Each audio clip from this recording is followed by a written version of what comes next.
Hello guys, তা আমরা এখানে গায়ে হলুদে সবাই নাচতে নাচতে মজা করতে করতে যাচ্ছিলাম। তা ওই যে যাই না, মানে পুকুরে নেমন্তন্ন করতে, পুকুরে জলের মধ্যে কি করে আর ওই যে বাড়ি বাড়ি যে মানে বরণ করতে হয়, ওই জন্যই সেটাই গিয়েছিলাম। তা এখানে মামাকে গায়ে হলুদে মানে হলুদ ছোঁয়ানো হচ্ছিল, 7বার মানে হলুদ ছোঁয়াতে হয়। সবাই মিলে এখানে হলুদ ছোঁয়ানো হচ্ছিল। আমরা এখানে একটু সবাই মিলে একটু ছবি টবি তুলছিলাম। আচ্ছা, যারা এখনো পর্যন্ত নতুন আমার চ্যানেলটা দেখছো, তোমরা একটু প্লিজ সাবস্ক্রাইব করো, লাইক করো, কমেন্ট করো আর শেয়ার করো। তারপরে এখানে সমস্ত মানে দিদা এখানে মামাকে পুরো টোপর মালা টালা পরিয়ে দিদা এখানে বরণ করছিল। সমস্ত রিচুয়ালস এখানে হচ্ছিল, দেখতে খুবই ভালো লাগছিল। এখানে সব ছবি টবি তুলছিল, সবাই এখানে মজা করছিলাম।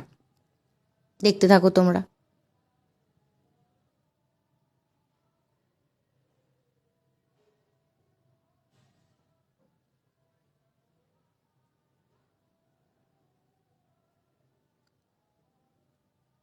তারপরে না আমরা একটু প্যান্ডেলের ডেকোরেশন দেখতে গিয়েছিলাম। মানে প্যান্ডেল বিয়ের দিনে প্যান্ডেল এখনও কমপ্লিট করা হয়নি, মানে এখানে এখনও কাজ হচ্ছিল, সেটাই একটু দেখছিলাম। আর ওয়েদারটাও সেদিনকে মোটামুটি মানে কীরকম একটা মেঘলা মেঘলা ওয়েদার ছিল, তারপরে পরে ঠিক হয়ে গিয়েছিল। তো প্লিজ তোমরা সাবস্ক্রাইব করো, লাইক করো।